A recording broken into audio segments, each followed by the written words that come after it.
같은 마음으로 하나님을 의지하고자 새벽을 깨어 나오신 우리 대한가족들을 주님의 이름으로 환영하고 축복합니다.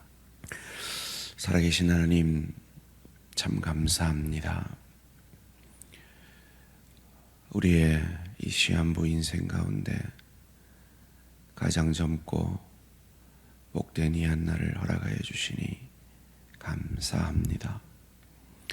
하나님, 오늘 하루도 뜻없이 보내는 하루 아니라 성령 충만함으로 주님께서 나를 통해 받기 원하시는 그 영광, 가정에서의 맡기신 사명, 일터에서 맡기신 그 사명, 주의 교회를 섬기라고 맡기신 그 사명, 오늘도 성실히 감당함으로 하나님께 영광을 돌리고 나의 나됨을 통해 내 안에 계신 그리스도의 은혜와 사랑이 가정으로 일터로 주의 교회로 잘 흘러가는 복된 하루 되게 하여 주시옵소서. 슬픔을 당한 우리 가족들을 천국 소망으로 위로하여 주시고, 우리 모두도 가야 하는 그 마지막 죽음의 길 앞에 우리에게 남겨진 가족들과 지체들에게 저는 참으로 하나님의 그 은혜를 흘려보내는 복된 자였다라고 고백 들을 수 있는 저희들 되게 하여 주시옵소서.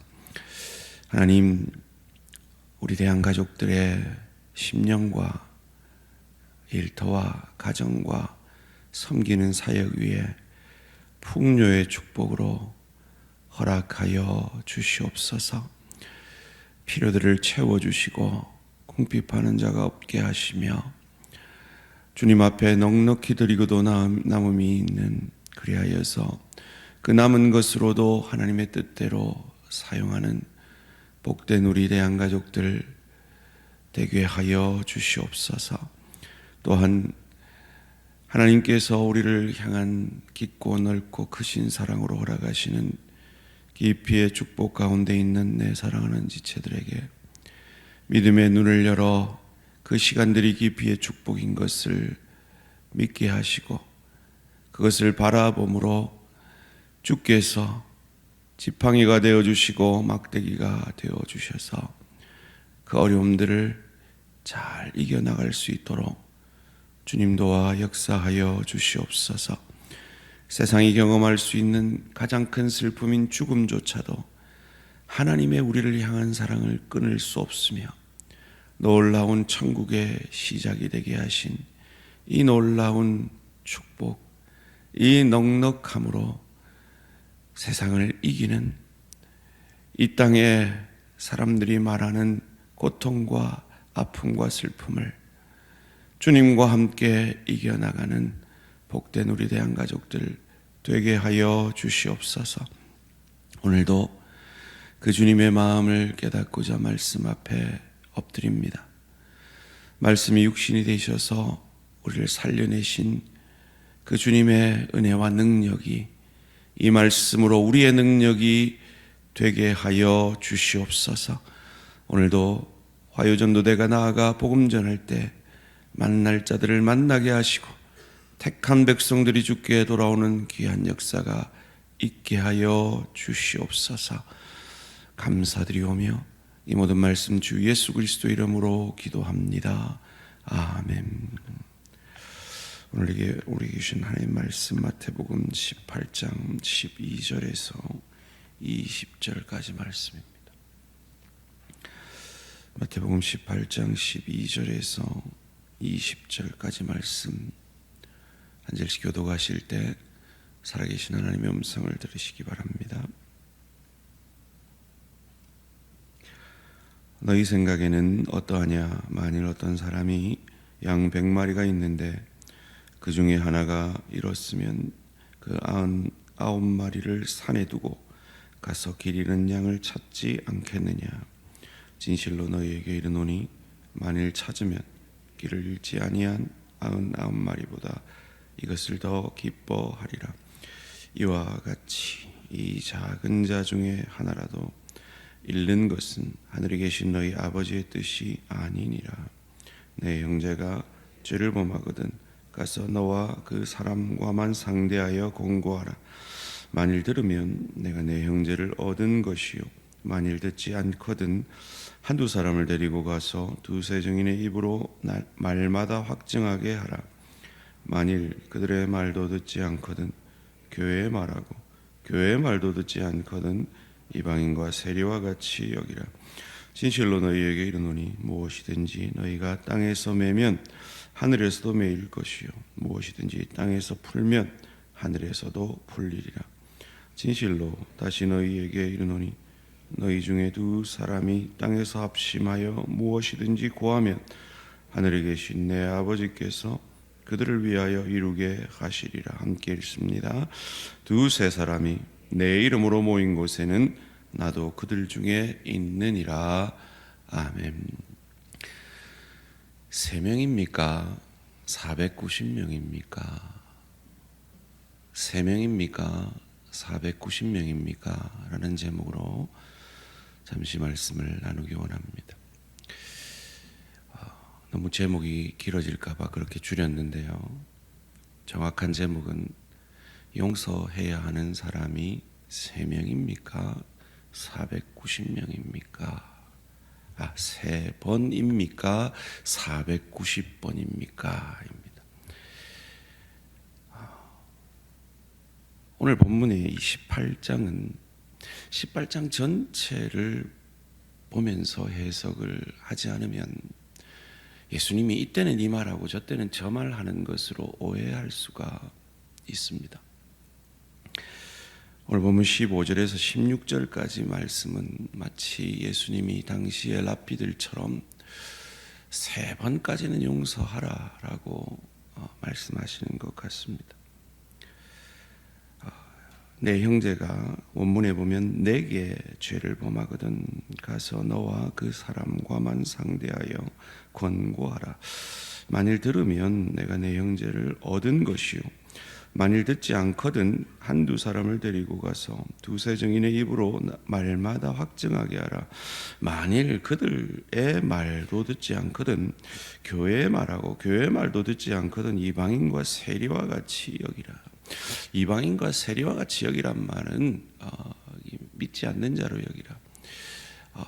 형제에게 용서하라고 했으니까 용서하지 마라라는 말로도 해석할 수가 있습니다. 당시 랍비들은 3번까지 용서하고 그래도 죄를 범하거든 용서하지 말라 가르쳤거든요.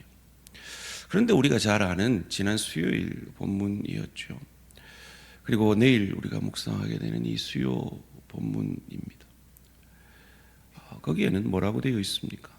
7번씩 70번이라도 용서하라고 되어 있습니다. 그런데 정작 예수님 자신은 자신이 만달란트 이야기 속에서 만달란트 자신의 이 죄를 탕감해 준 그가 100데나리온의 빚을 진 그에게 그 감옥에 가두어 버렸을 때 그 만달란트 빚진 자도 감옥에 가두어 버립니다. 용서하지 않으십니다. 우리 보고는 용서하라 해놓고는 예수님은 용서 안 하세요. 그리고 오늘 본문에서는 1대1로 만나서 그 죄에 대해서 회개를 촉구해서 회개하면 감사하지만 않으면 한두 사람의 증인을 데리고 가서 또 회개를 촉구하고, 그래도 안 되면 교회에 얘기해서 회개를 촉구하고 안 되면 불신자로 여기라라고 말씀하고 있는 겁니다. 이것을 우리는 어떻게 이해를 해야 할까요? 오늘 그 말씀을 하시기 전에 예수님은 잃어버린 한 양에 대해서 말씀하셨습니다. 그리고 아주 재미난 말을 12절에서 하시는데요. 너희 생각에는 어떠하냐? 만일 어떤 사람이 양 100마리가 있는데 그 중에 하나가 길을 잃었으면 그 99마리를 산에 두고 가서 길 잃은 양을 찾지 않겠느냐. 이거 아주 위험천만한 얘기 아닙니까? 우리 선생님들이 소풍을 산에 데려갔는데 애 하나 잃었다고 애들 그냥 99명의 애들 놔두고 한 마리 잃어버린 아이를 찾고 아이들 9마리 방치한다 하면 이 얼마나 위험한 이야기입니까? 그런데 이건 그런 얘기가 아니고요. 당시에 그 목동들은 같이 양을 쳤습니다. 그러니까 내 양이 위험하면 내 옆에 있는 다른 목동들이 그 양을 돌보는 것이죠. 그런 배경 속에서 예수님이 하고 있는 말씀입니다. 그러면서 하시는 14절 말씀이 이와 같이 이 작은 자 중에 하나라도 잃는 것은 하늘에 계신 너희 아버지 뜻이 아니니라. 예수님의 관심이 어디에 있느냐? 작은 자에 있음을 말씀해 줍니다. 이것을 우리는 어제 본문 가운데 어린 아이의 비유를 통해서 깨달았죠. 어린아이와 같지 않으면 천국에 들어가지 못하고 이 어린아이와 같은 형제를 실족해 하면 면자맷돌에 달려버리라라는 이 말을 통해서 예수님의 관심이 작은 자, 잃어버린 한 양, 어린 아이에 있음을 보여줍니다. 이것이 오늘 본문을 해석할 수 있는 힌트입니다. 용서에 대해서 말씀하고 있는 이 본문과 병행 본문이 누가복음 17장 이 용서에 관한 본문인데요. 누가복음 17장 3절에는 회개하거든 용서하라라고 되어 있습니다. 회개한다는 말은 그가 작은 자가 된다는 말입니다. 우리말로 하면 을이 된다는 말입니다. 잃어버린 한 양이 된다는 말이고 어린 아이가 된다는 말이죠.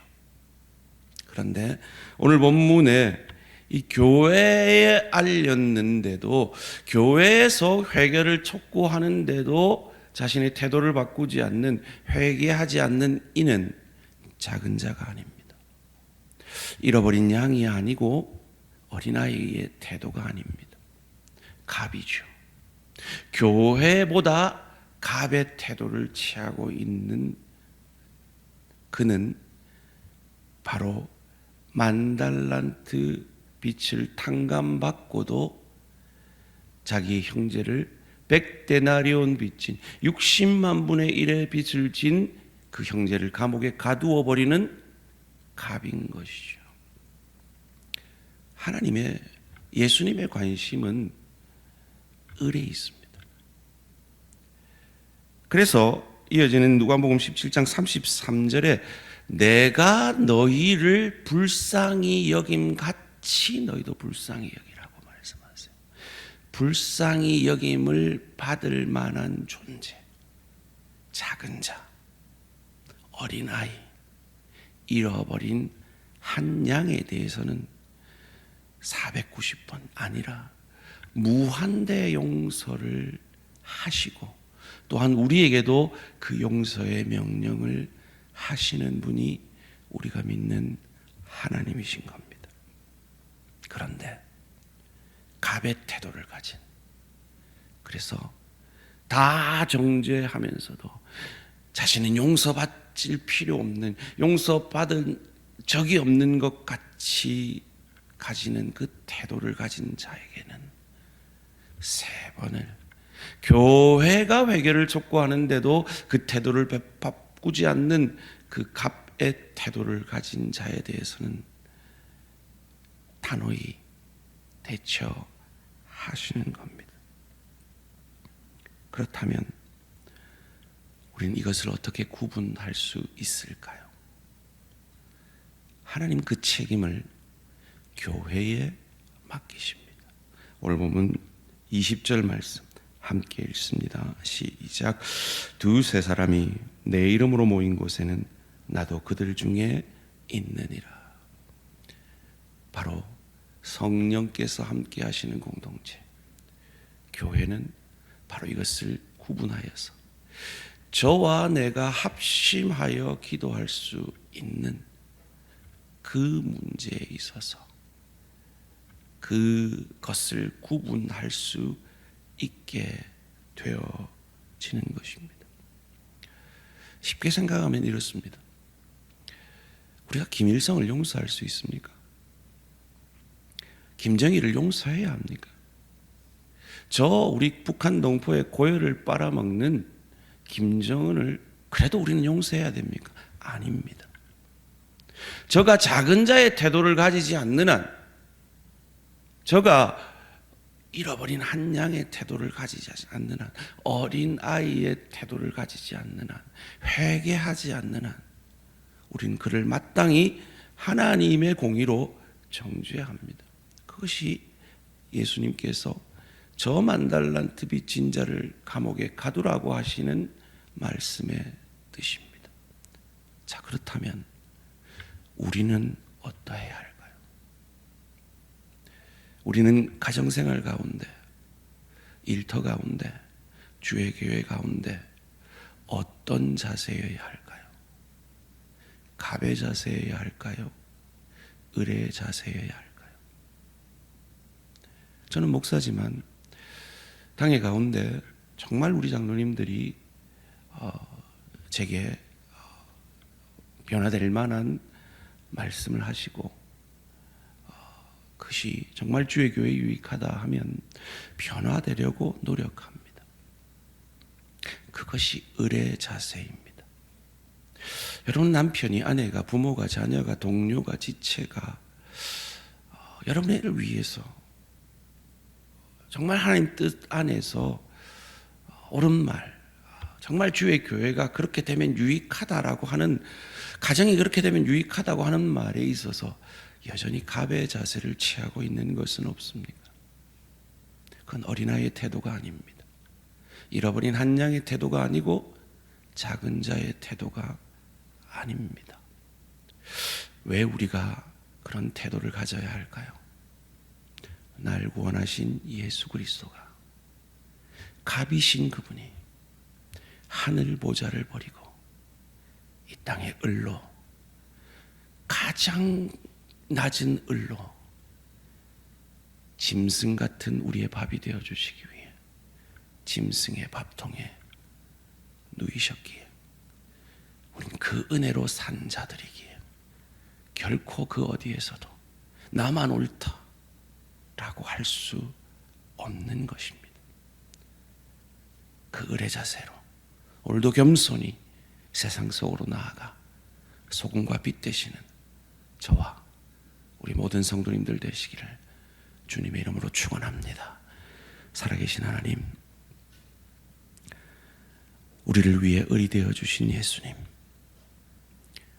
그 주님의 십자가 보혈과 부활로 살아난 우리들이 어찌 갑같이 나만 옳고 나는 한 번도 죄를 짓는 적이 없는 것처럼 살 수 있겠습니까? 오늘도 겸손히 내가 틀릴 수 있음을, 내 생각이 틀릴 수 있음을, 내 뜻이 내 가정에, 일터에, 주의 교회에 유익하지도 않을 수도 있음을 겸손히 인정하며 듣는 귀가 있고 함께 마음을 모아가는 어린아이와 같은, 잃어버린 양과 같은, 작은 자와 같은 겸손한 마음으로 삶의 예배드리는 저희들 되게 하여 주시옵소서. 새학기를 맞은 우리 자녀들 축복해 주시고 지혜와 명철 더해 주시며 좋은 선생님, 좋은 친구들 만나게 하시고, 특별히 우리 대학의 선생님들 주님께서 성령 충만함으로 우리 자녀들을 믿음으로 잘 양육할 수 있도록 도와주시고, 우리 대학의 청년들의 앞길을 인도하여 주셔서 결혼의 문을 열어주시고 임신의 문을 열어주시고 잘 출산할 수 있도록 도와주시며, 하나님께서 그 자녀들을 믿음으로 양육할 수 있는 우리 부모님들 되어질 수 있도록 은혜 내려 주시옵소서. 감사드리오며 이 모든 말씀 주 예수 그리스도 이름으로 기도합니다. 아멘. 하늘에 계신 우리 아버지여, 이름이 거룩히 여김을 받으시오며 나라가 임하시오며 뜻이 하늘에서 이루어진 것 같이 땅에서도 이루어지이다. 오늘 우리에게 일용할 양식을 주시고 우리가 우리에게 죄 지은 자를 사하여 준 것 같이 우리 죄를 사하여 주시옵고 우리를 시험에 들게 하지 마시옵고 다만 악에서 구하시옵소서. 나라와 권세와 영광의 아버지께 영원히 있사옵나이다. 아멘. 오늘은 성광교회 나성욱 목사님을 위한 기도 제목입니다. 첫 번째로 예배가 살아있는 교회, 기도가 뜨거운 교회, 전도에 앞장서는 교회 되게 하소서. 두 번째로 성광 아트 사역을 통해 풍성한 열매 맺게 하소서. 세 번째로 성도들의 가정과 생업에 복 주시고 연약한 성도를 치료하여 주소서. 예배를 위해, 성광 아트 사역을 위해, 성도들의 가정과 치유를 위해 성광교회 나성욱 목사님을 위해 기도해 주시기 바랍니다. 오늘 하루도 승리하시기 바랍니다.